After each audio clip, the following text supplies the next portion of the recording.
In this world of woe, so much suffering and misery, our hearts are longing for the endless home of peace and love and harmony. Oh, no more bitterness, hatred or greed. Paradise is the place we need.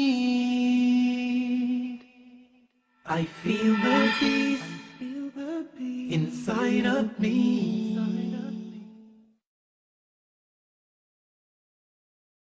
Greetings and peace. This is Dr. Laurence Brown with another episode of Interfaith Issues, where we discuss the issues of common interest to the three Abrahamic religions of Judaism, Christianity, and Islam. Today, I'm going to be talking on the concept of original sin. The reason that this concept is of interest is because it is not unanimously accepted by the three monotheistic religions of Judaism, Christianity, and Islam. As a matter of fact, even though the concept of original sin is prevalent in Western Christianity, it is not even universally accepted among Christians.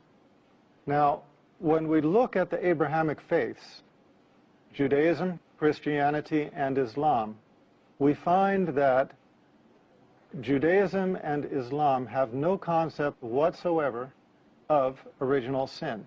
In fact, the Eastern Christian churches also do not follow this tenet of Trinitarian Christianity. The concept of original sin, I think everybody knows. The proposal is that Adam and Eve sinned when they disobeyed God's commandment not to eat of the fruit of the forbidden tree in paradise. When they ate of the forbidden tree, they became sinful, and that sin has persisted within their lineage, which means you and me, all of mankind, until this time. And it is, in effect, one of the critical elements of Christian faith, because Christian faith teaches us that we are born sinful, we have sin as an integral element of our being, and we can only achieve redemption through belief in Jesus Christ, because according to their tenets of faith, it was the atoning sacrifice of his death that paid for the sin, the original sin that afflicts all of us. Well, to begin with, I just want to first start with a common sense sort of observation. That observation is that if we look at a baby and just look at its face, look at its innocence, it's very hard for us to convince ourselves that this baby, if it dies, this baby's going to hell, and it's going to burn in hellfire forever because of original sin. But the fact of the matter is, I don't know anybody who has ever looked at a baby and said, oh, how evil. Oh, this one needs to be in jail. The fact of the matter is, babies look so innocent. They look so pure. And there's a reason for that. The reason for that is that according to Judaism, according to Eastern Christianity, according to Islam, there is no concept, or there is no validity to the concept of original sin. Now, let's back up a minute and just look at the whole concept of sin and compare between the two religions, Christianity and Islam. I would start by pointing out that Islam views the concept of sin very differently to begin with. In Islam, there is no such concept as sinning in the mind. If you conceive an evil deed in Christianity, Christianity tells us that's a sin. You thought a bad thing, that's a sin. In Islam, Islam looks at it very differently. In Islam, if you conceive of a bad thought, but you do not act upon it, it is not a sin. As a matter of fact, if you have a bad thought, but you do not act upon it, it actually becomes what? A good deed. Why does it become a good deed? Look, I'm going to ask all of us to step back for a moment and look at this from the point of view not of what we have been taught, not from the religion we have been raised upon, not from the teachings of our church, not from the spiritual guide that we follow, but simply from the level of common sense. Simply from the level of common sense, we have to, I feel we have to agree that mankind, both men and women, are more inclined to bad thoughts than they are to good thoughts. That is our nature. That is our existence. Think about it. If a man is walking down the street and he sees a beautiful woman, half naked, walking towards him, is his first thought to run to the closest house of worship and pay charity? Is his first thought to go and take care of some orphans? Is his first thought to go out and commit some act of beauty and righteousness? All you men out there, come on now, you know what I'm saying. For all of you women, if you're walking on the street, you look down and you see a 3-carat diamond ring sitting on the sidewalk, just staring at you saying, please pick me up. How many women in the world have as their first thought that they are going to grab that ring, hold it high, and shout to everybody on the street, here is a perfect quality 3-carat diamond ring. Who lost it? Who does it belong to? As opposed to our nature, which is, as much as we hate to admit it, our first thought is we want to take that and put it in our pocket. Now, the fact of the matter is our human existence is that we are more inclined to sinful thoughts than we are to good thoughts. It is the matter of mastering our sinful nature that is worthy of reward. So doesn't it make sense that we're going to have sinful thoughts? It's the way we are made. It is our constitution. The question then is, what do we do with those sinful thoughts? Do we act upon them? In which case, it goes from being a bad thought to actually an evil deed? Or do we act against the sinful thought? In which case, it becomes a good deed. In which case, we are rewarded for overcoming our base desires and doing the right thing, not the wrong thing. Now, in Christianity, we are taught, you have a bad thought, that's a sin. That's bad, that will count against you. Even if you don't do anything, you have the bad thought, that's going to count against you. In Islam, you have a bad thought, you don't do anything about it, you know what? It doesn't count against you. Why? Because you conquered it. You overcame it. Instead of submitting to the evil that arose within your consciousness, instead you overcame it, and that is deserving of reward. If you have a good thought, that's good also, and that is deserving of reward. But if you actually acted out as a good deed, in the mercy of our Creator, Allah rewards the good deed anywhere from 10 to 700 times the actual value of that good deed. Why? Because it's not so easy for us to do good deeds. You have $100 in your hand, and you have the choice between using it for the bad things that would bring you worldly pleasure, or you have the choice of giving it to somebody who is more in need of it than you are. That is a very difficult thing to do. So in the mercy of our Creator, the good deed is rewarded by a factor of multiples. The bad deed is rewarded according to the value of the bad deed, but there is no such thing as sinning in the mind. Now, this is a very big difference between the concept of sin as it is conceived, which is in the mind, before it is even acted out. So, another point I think that we have to remember is that those individuals those communities and those societies which allowed themselves to be overrun by sin eventually decayed. And we see this time and time and time again. If you look at history, we can think of the Persians, we can think of the Romans, we can think of the Greeks, we can think of Sodom and Gomorrah, we can think of many, many cultures and societies and civilizations that were devoted to hedonism. They were devoted to chasing the pleasures of this life, the sinful pleasures of this life, and eventually the entire society fell into decay and was destroyed. Now, that's enough information for all of us to chew on for a few minutes, so let's take a break and we'll come back shortly. Welcome back to the concept of original sin. This concept does not exist in Islam.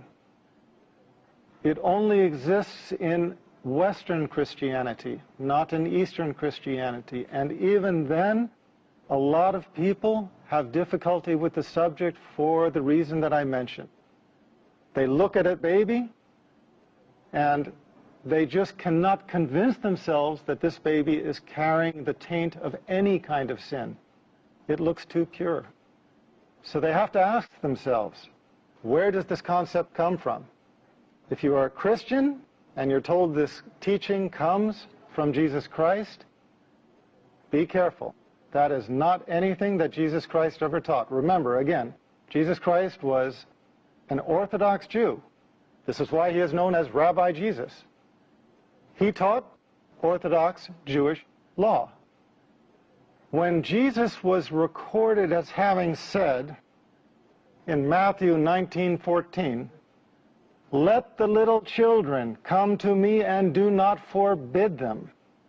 Let the little children come to me and do not forbid them, for of such is the kingdom of heaven. What do you take from that message? If these children are carrying the taint of original sin, how can, quote, "for of such be the kingdom of heaven," when the church is telling us that of such is the domain of hellfire if they die unbaptized? Jesus Christ was teaching a very clear message that children have a purity that is conveyed in his words, "for of such is the kingdom of heaven." Do we find any other teachings that might reinforce that? The Old Testament, the book of laws, the book of Revelation that existed in the time of Jesus, the book that he followed as an Orthodox Jew, records in Ezekiel 18:20, records, quote, "The son shall not bear the guilt of the father. The son shall not bear the guilt of the father, nor the father bear the guilt of the son.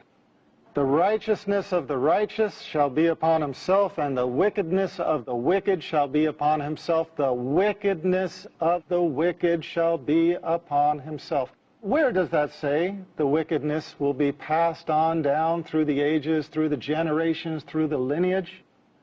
I missed it. As many times as I have read the Bible, I must have missed it. Because here I find Jesus Christ teaching of the purity of children.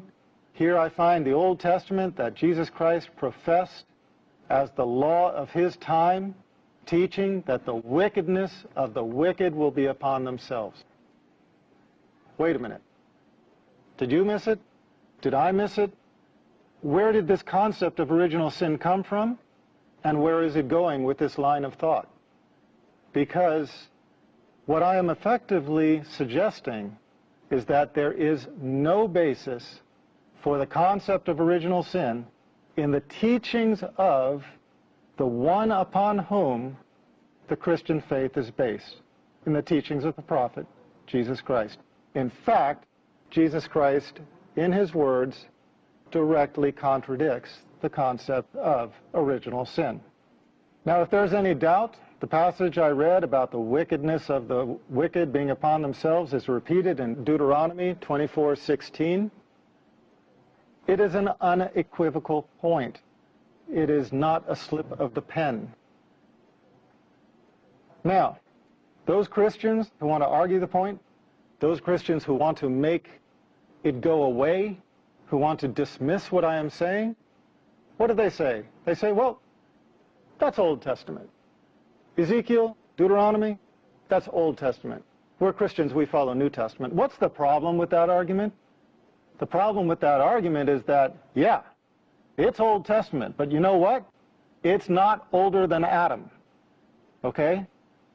If original sin had afflicted mankind since the time of Adam, no prophet of any age would ever have taught that the wickedness of the wicked is upon themselves.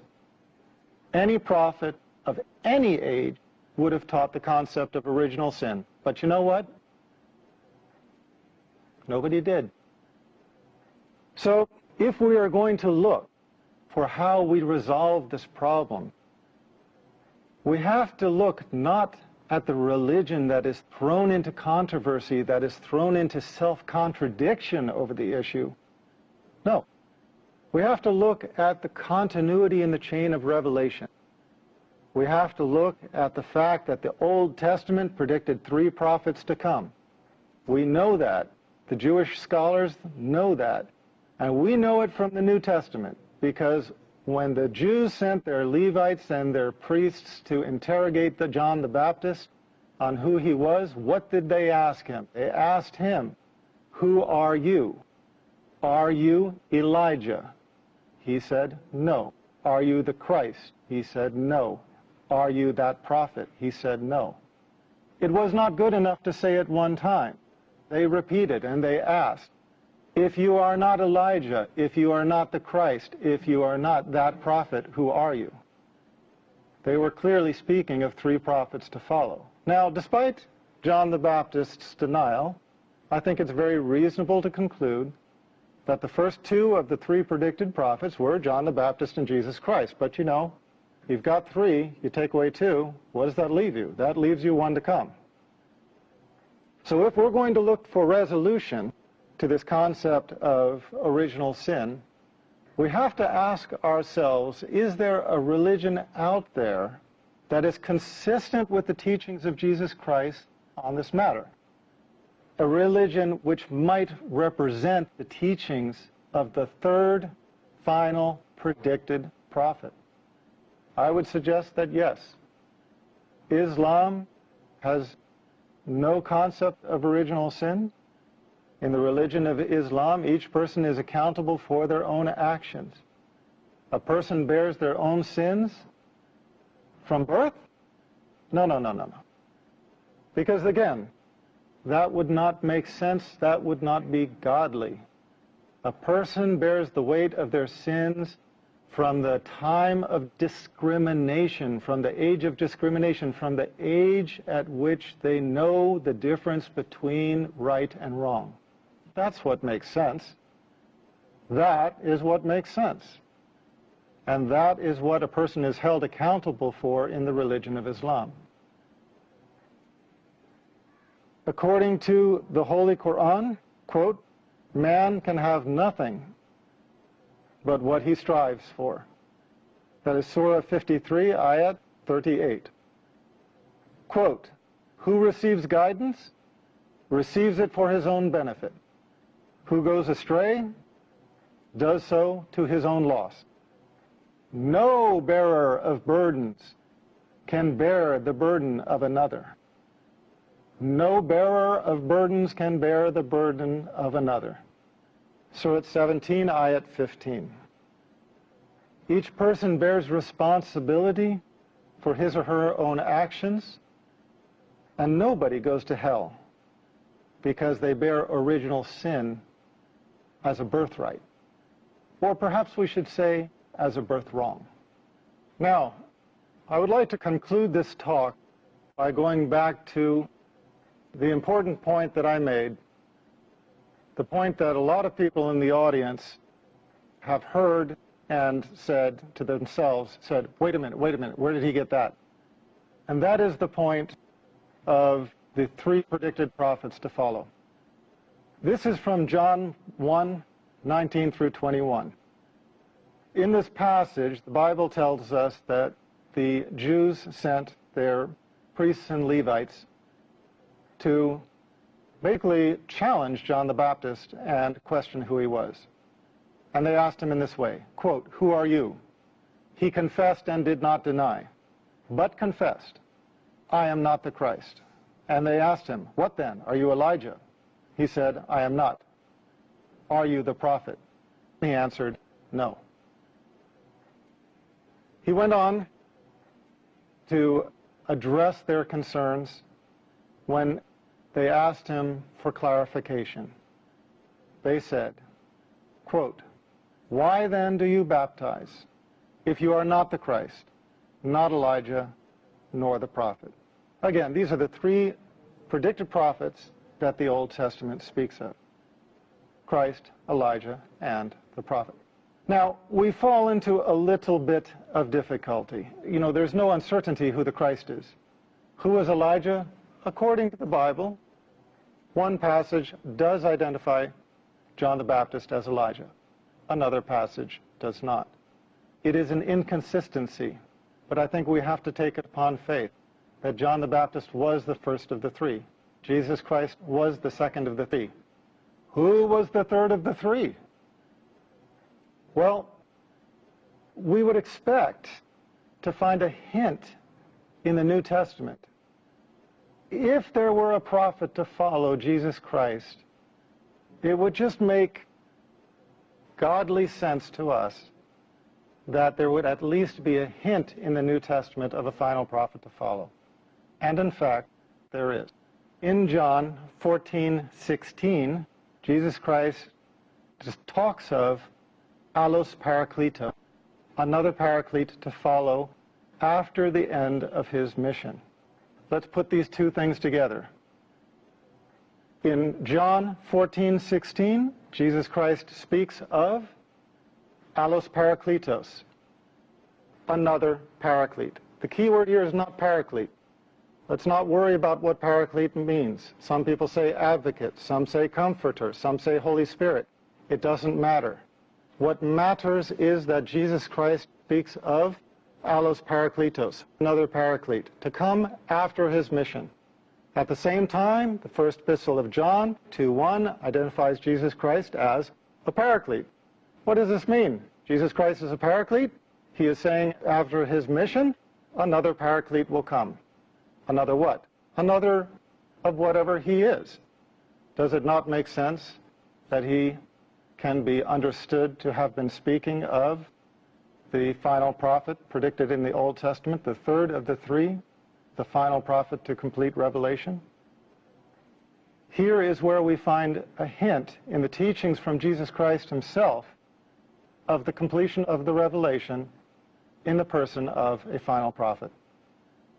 Once again, I remind all of you watching, if you want further information, if you would like to read on depth, please visit my website, www.leveltruth.com. You will find everything that I have said and a great deal more in my books, starting with this one, Misguided. For now, this is Dr. Laurence Brown concluding this episode of Interfaith Issues. Thanking you for being my audience, thanking you for tuning in, and looking forward to seeing you next time. Greetings and peace. I feel the peace inside of me, a complete tranquility.